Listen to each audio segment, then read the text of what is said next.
सभी को सादर जय जिनेंद्र। छह ढाला प्रतियोगिता की आज 15वीं क्लास है। तीसरी ढाल की छंद 12 और 13 इसका अभ्यास हम कर रहे हैं। आज सम्यक दृष्टि का जीवन कैसा होता है, सम्यक दर्शन कितना पवित्र और पावन होता है, सम्यक दर्शन कितना आनंदमय निराकुल होता है, ऐसा आज हम अनुभव करेंगे। आज हमारे को छंद 12 और 13 के माध्यम से सम्यक दर्शन के 8 अंग क्या होते हैं, 8 दोष क्या होते हैं और 8 मद क्या होते हैं, इसका अभ्यास हम करने वाले हैं। तो हम पहले सम्यक दर्शन के 8 अंग का अभ्यास करते हैं। अंग क्यों कहा? जैसे एक शरीर होता है, अपना मनुष्य शरीर पकड़ो तो हम एक बोलते हैं एक शब्द अष्टांग नमस्कार। तो अष्टांग मतलब क्या? शरीर के 8 अंग होते हैं, तो उन 8 अंगों से नमस्कार करना अष्टांग नमस्कार होता है। तो वैसे अष्टांग भी कहते हैं जिसको।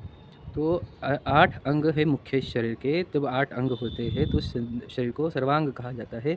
सुंदर भी कहा, सर्वांग सुंदर, है ना। तो फिर 8 अंग ना हो तो उस व्यक्ति को दिव्यांग कहा जाता है, विकलांग कहा जाता है। वैसे ही सम्यक दर्शन भी एक कंप्लीट कंसेप्ट है जिसके साथ उसके 8 गुण कहे जाते हैं, मतलब 8 अंग कहे जाते हैं कि सम्यक दर्शन के साथ ये 8 अंग होते हैं। मतलब उसके जो सम्यक दृष्टि है उसके पास ये 8 अंग होंगे ही। जो सम्यक दृष्टि नहीं है उसके पास ये अंग नहीं होंगे, सीधी बात है। सम्यक दृष्टि के पास ही ये अंग है और किसी और के पास ये अंग नहीं। तो ये कौन से अंग है जो सम्यक दृष्टि के पास है? तो सम्यक दृष्टि कौन है? जीव है, आत्मा, जिसे अपने चेतन वस्तु का विश्वास हुआ है, श्रद्धान हुआ है, जिसे मैं देह हूँ ऐसे भ्रम का नाश हुआ है, उसको हम सम्यक दृष्टि बोलते हैं। तो सम्यक दृष्टि के जीवन में क्या अंग प्रकट होते हैं, यानी वो आत्मा को क्या क्या प्रकट हुआ है वो हमें समझना है। तो सबसे पहले अंग होता है निशंकित अंग। देखो ये वर्ड ही है नि यानी नहीं, शंकित यानी जो किंचित भी शंकित नहीं है। तो शंका नहीं होना का अर्थ 2 है। पहला अर्थ ये है कि उसे जिनेंद्र भगवान के कहे हुए सिद्धांतों में किंचित भी शंका नहीं है, जिनवानी के ऊपर किंचित भी शंका नहीं है। मतलब क्या? वो जिनवानी को जिनेंद्र भगवान के वचनों के ऊपर दृढ़ श्रद्धान रखता है, उसे 7 तत्वों के ऊपर दृढ़ श्रद्धान रहता है। इतना दृढ़ रहता है कि वो ये जानता है कि दुनिया झूठ बोल सकती है, लेकिन जिनेंद्र भगवान और जिनवानी झूठ नहीं बोल सकती। मैं मेरे माँ बाप की नहीं सुनूंगा, यानी उनके ऊपर मैं विश्वास नहीं कर सकता एक समय, लेकिन मैं जिनवानी के ऊपर तो हमेशा विश्वास करता हूँ। उसमें किंचित भी मुझे शंका नहीं है कि जिनवानी के वचन 100% सही है। तो वो कैसे सिद्ध हुआ उसको? कि जिनवानी ने कहा था कि शरीर के अंदर आत्मा है, तो इसने अपने आप को चेक किया, अंदर जाके देखा तो उसको पता चला कि यार हाँ, मैं ही तो वह आत्मा हूँ। तो जिनवानी ने जब मेरे ही बारे में सत्य बताया है तो दुनिया के बारे में भी तो सत्य ही बताएगी, झूठ क्यों बोलेगी? जिसने सत्य बता दिया मुझे कि मेरे वस्तु कौन हूँ, यानी मुझे मेरा सत्य बता दिया, वो इतना सच बोलती है जिनवानी। तो मुझे अब जिनवानी के सिवा और किसी पे विश्वास नहीं, मुझे जिनवानी पर विश्वास है, जिनेंद्र भगवान की वाणी पर विश्वास है। जिसे ऐसे जिन वचन में शंका नहीं होती, ऐसे जीव को निशंकित अंग कहा पहला, यानी जिसको शंका ही नहीं है। 7 तत्व कंसेप्ट क्लियर है उसके कि ये ऐसे होते हैं, ऐसे नहीं होते, एक बात। दूसरा, निशंकित का दूसरा अर्थ होता है कि उसके अंदर शंका का और एक अर्थ होता है भय, कि वो जीव निर्भय हो जाता है। तो 7 प्रकार के भय होते हैं जो टेक्स्ट में नहीं लिखे, लेकिन शॉर्ट में बता देता हूँ कि इस लोक का भय, परलोक का भय, मरण भय, वेदना भय, अकस्मात भय, अगुप्ति भय, अनरक्षा भय, ऐसे 7 भय होते हैं। तो ये 7 प्रकार के भय उस सम्यक दृष्टि को नहीं रहते। मतलब क्या? उसके जीवन में भय ज़ीरो हो जाता है। उसे पता है कि मैं ध्रुव हूँ, चेतन हूँ, परमात्मा तत्व हूँ, मुझे किसी से कोई भी तकलीफ़ नहीं है, मुझे आके कोई संकट में डालता नहीं, मैं न जलता हूँ, न कटता हूँ, न मरता हूँ, न मुझे रोग होता है, आदि आदि ऐसे सब उसके जो पक्के श्रद्धान हुए हैं मैं चेतन हूँ ये बात मानने पर।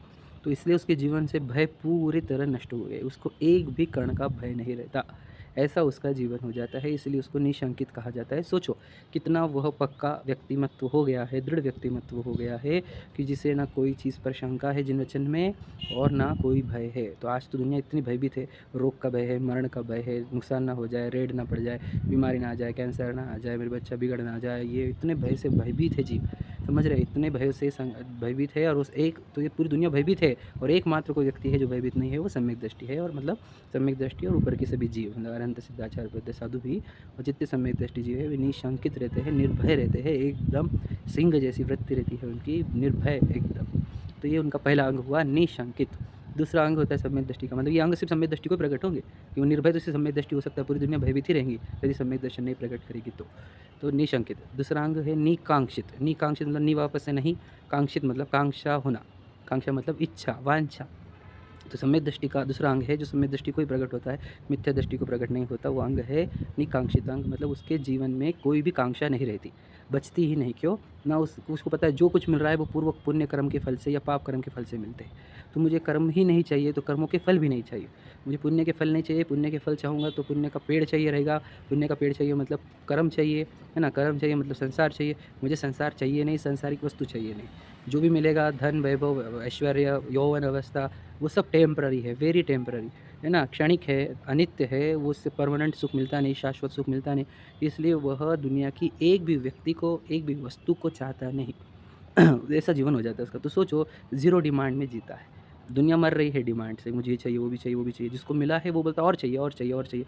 चाह अमर्यादित है दुनिया की, और चाह रहित कोई व्यक्ति है तो वह है सम्यक दृष्टि जी, जिसके जीवन में ज़ीरो डिमांड से निकांक्षित हो जाता है। और वो जितना भी धर्म आराधना करता है, देव पूजा, गुरु उपासना, स्वाध्याय, संयम, तप, दान या अन्य कोई भी धार्मिक क्रिया करता है, इसका फल वो पुण्य फल नहीं चाहता कि मुझे पुण्य फल मिले। वो इसलिए करता है कि मेरे आत्मा आराधना बढ़ती जाए, मैं अपने आत्मा में स्थिर रह सकूँ, मैं अपने आत्मा में ही, है ना, अपने आत्मा का जानूँ और आत्मा में लीन रहूँ। यही भावना से वो ये सब करता है, लौकिक फल की वांछा नहीं होना।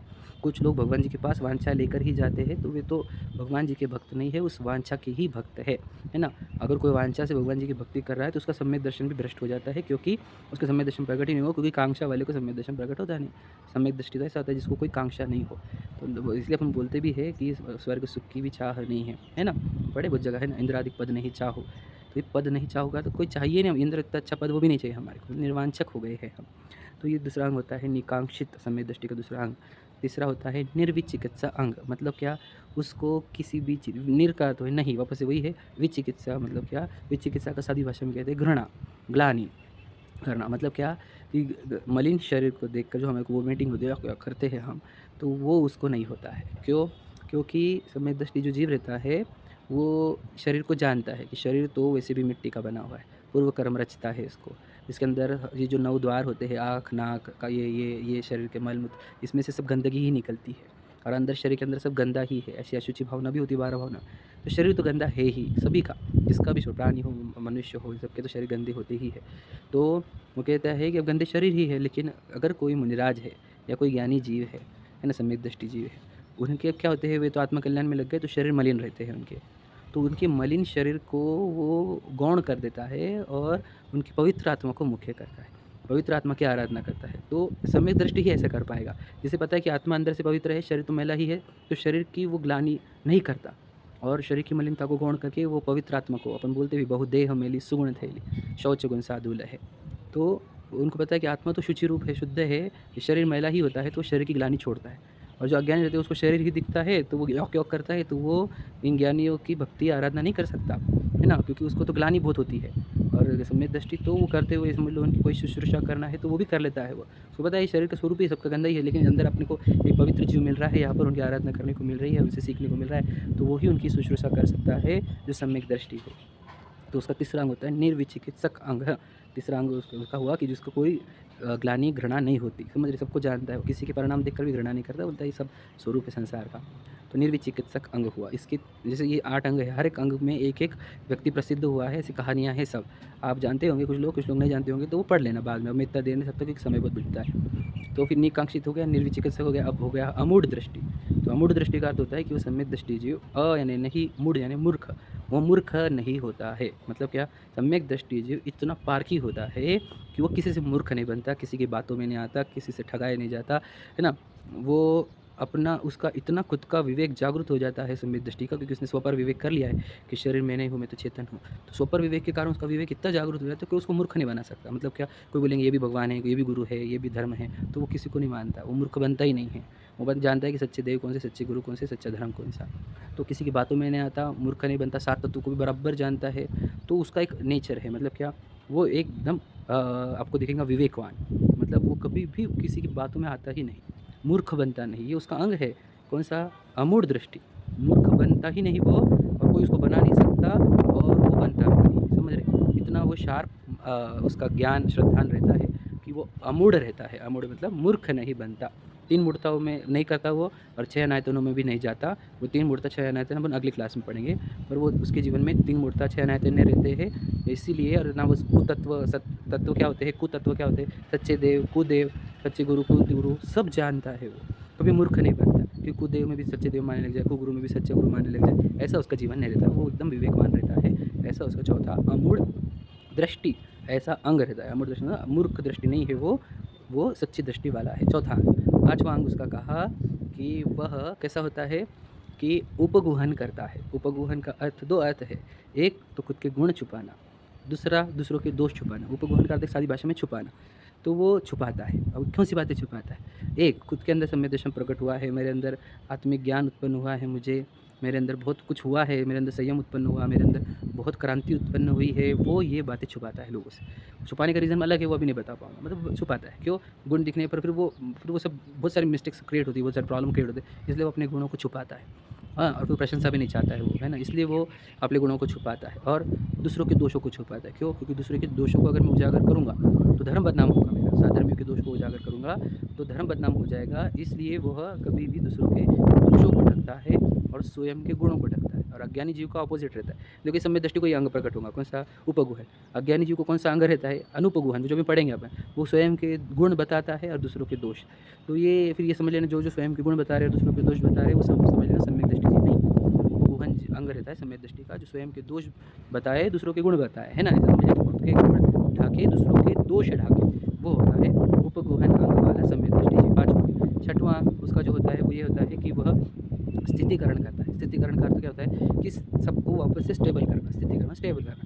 स्टेबल किस में करना? तो देखो वो जो भी, यानी स्वयं अगर मैं खुद, कि अगर मैं कषाय के कारण धर्म से दूर हो रहा हूँ, क्रोध मान माया लोभ अहंकार छल कपट आदि आदि ऐसी कषायों के कारण या काम वासना आदि के कारण मैं अगर धर्म से छूट रहा हूँ, धर्म से दूर जा रहा हूँ, तो वापस खुद को स्टेबल करता है कि नहीं नहीं नहीं भैया, अपने को छोड़ना नहीं, अपना धर्म मार्ग छोड़ना नहीं, किसी भी हालत में छोड़ना नहीं, क्योंकि इसी से कल्याण होने वाला, अनंत सुख इससे मिलने वाला है। तो बार बार अपने आप को धर्म में जोड़ जोड़ के रखता है। कभी स्खलन हुआ तो वापस धर्म में जोड़ता है।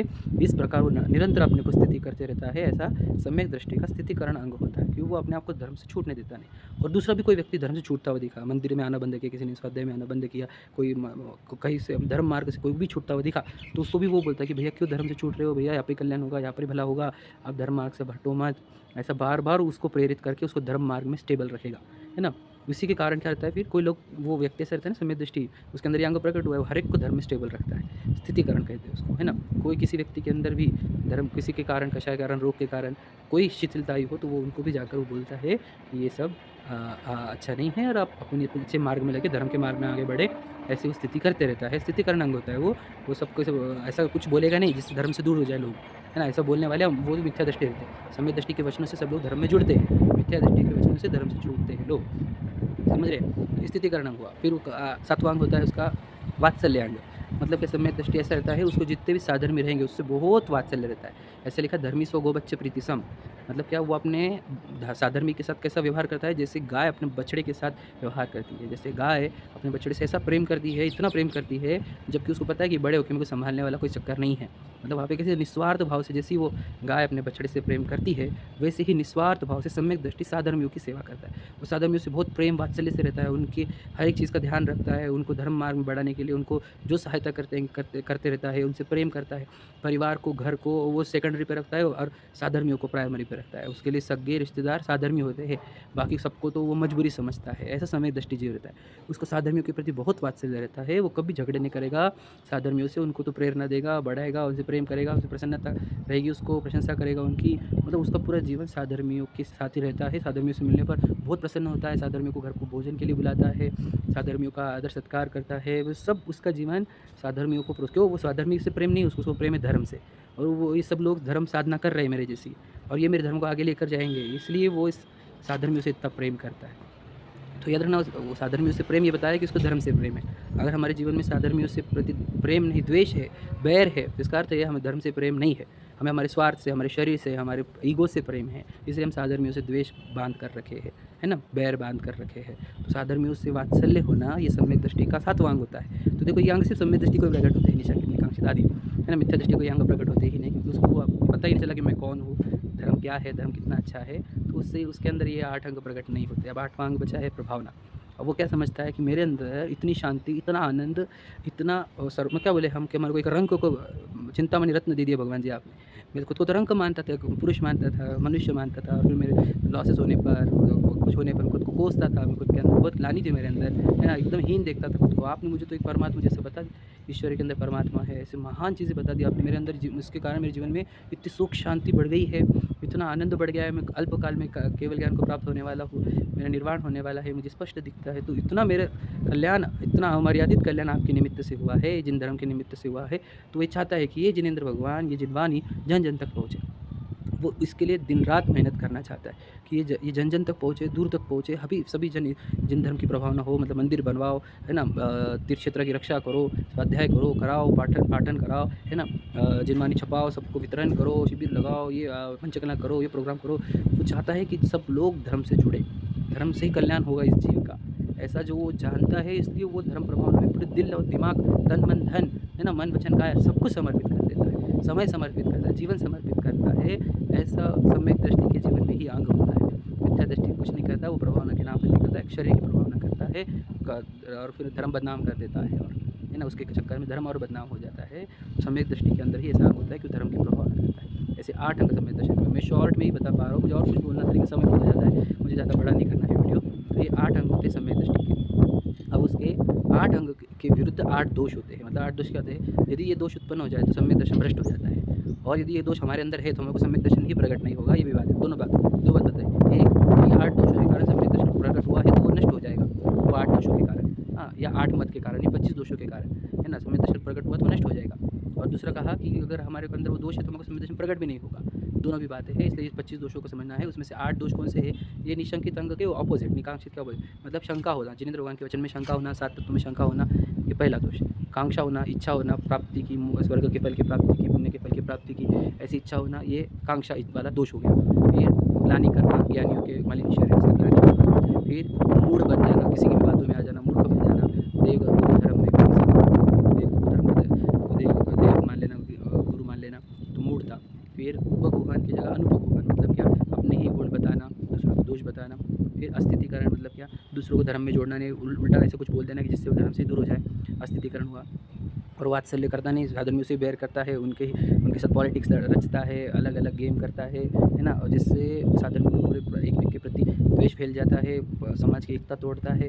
और जिसके कारण फिर क्या होता है, समाज की एकता टूटने पर धर्म बढ़ता ही नहीं, आगे प्रभावना नहीं हो पाती उससे प्रभावना भी नहीं होती, उससे अप्रभावना हो जाती है। वो 8वां दोष है अप्रभावना, फिर जिससे अप्रभावना हो जाती है।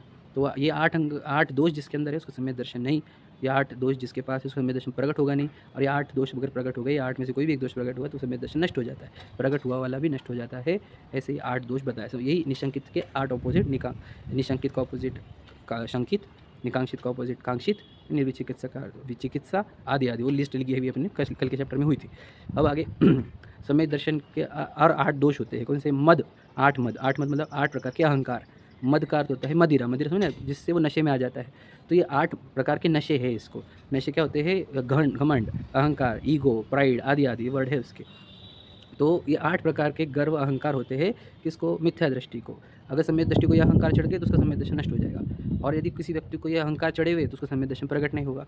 ये भी बात याद रखना, ठीक है। तो ये 8 अहंकार क्या है? पहला है कि जाति और कुल का, मतलब क्या? अगर मेरे पिताजी राजघराने के हो, मेरी माँ राजघराने की हो, तो उसका घमंड कि भैया मैं राजा का वंशज हूँ, मैं तो इनका वंशज हूँ, मैं तो उनका वंशज हूँ, ऐसे घमंड करना ये सम्यक दर्शन का दोष है। क्यों? कि भैया तेरा कोई राजघराना नहीं, तू घराने का ही नहीं, तेरा जन्म ही नहीं हुआ है बेटा, तू तो अनादि अनंत है ना, तेरा जन्म मरण ही नहीं, तेरे माँ बाप ही नहीं है कोई, क्योंकि तेरा जन्म ही नहीं हुआ तो माँ बाप कैसे? तो तेरे घराने कैसे हो गए? तो कोई घराने का ही नहीं है, तो उस घराने का घमंड कर रहा है, मतलब तो अभी मिथ्या दृष्टि है, तो खुद को देह मान रहा है, इस अपेक्षा से घराने समझ रहा है। पहले 2 दोष बताए, जाति का मत, कुल का मत। फिर रूप का मत, मतलब क्या? मैं तो इतना सुंदर हूँ, मैं तो इतना ज़बरदस्त दिखता हूँ, मैं तो ऐसा हूँ, मैं तो ऐसा, मेरे पे तो लोग फिदा है, ये है वो है, ऐसा रूप का मत ये होता है। मतलब क्या? कि ये समझ नहीं पाया कि अपना रूप चैतन्य रूप है, ये शरीर का रूप है, मिट्टी का है, पुद्गल का है, उसके अंदर वर्ण गुण है, वो कलर दिख रहे हैं, वो कलर का रूप है, वो शेप्स भी, वो सब पुद्गल का है, वो नाम कर्म है, वो रचना करता है, इसकी ड्राइंग करता है।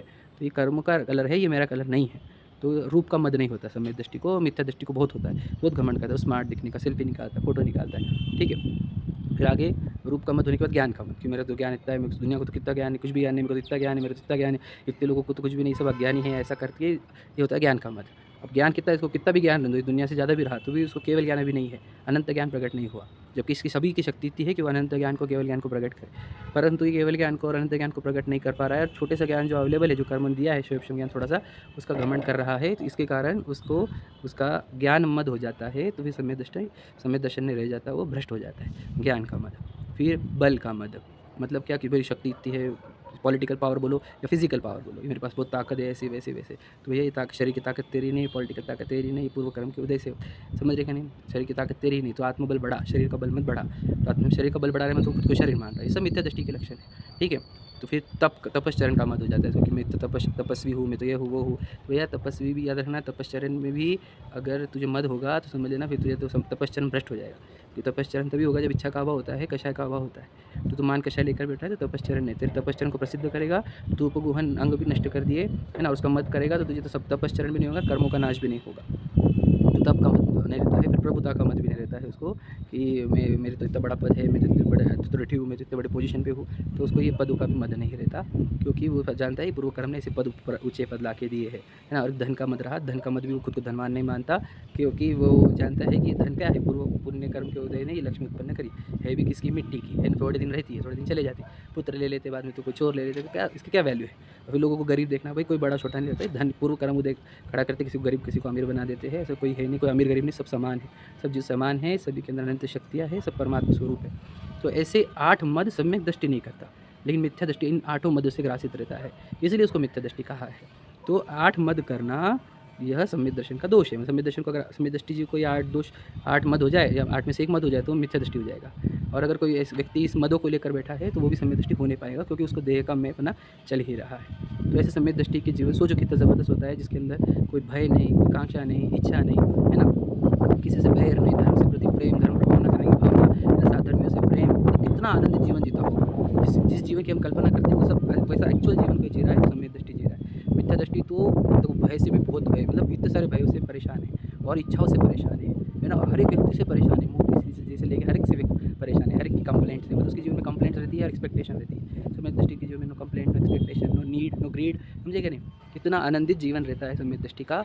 तो इसलिए हमने प्रयत्न कुछ करना चाहिए तो सम्यक दृष्टि बनने का प्रयत्न, क्योंकि वो सुखी जीव है। बाकी जितने संसार के जीव सब दुखी है, आप समझ लेना, कहूँ न सुख संसार में सब जग देखे छान, अमीर को देख लिया हमने, गरीबों को भी देख लिया, तो ये सब दुखी जीव है, सम्यक दृष्टि से सुखी जीव हो सकता है। इसलिए हमने सम्यक दर्शन प्रकट करने का प्रयत्न करना चाहिए, क्योंकि ये जीवन गया और सम्यक दर्शन नहीं हुआ तो जीवन बर्बाद हो जाएगा और हमारे वापस ये अवसर मिलेगा नहीं। बहुत अनंत काल बाद मनुष्य अवसर मिला है, मनुष्य शरीर, ये जिनेंद्र भगवान का शासन, जिनवानी का मिलना, समझाने वाले मिल गए, जिनवानी पढ़ने के लिए सब अवसर मिल गया, हमने जिन अपने आत्मकल्याण में लगना चाहिए। अभी मैं 2 इमेजेस डाल रहा हूँ ग्रुप पे, वो उस दोनों इमेजेस को स्टेटस पे लगाना, पहला प्रभावना वाला, दूसरा अप्रभावना वाला, दोनों स्टेटस सभी को लगाना है ताकि हमारा निमित्त से भी प्रभाव ना हो। ठीक है, चलो जय जिनेंद्र।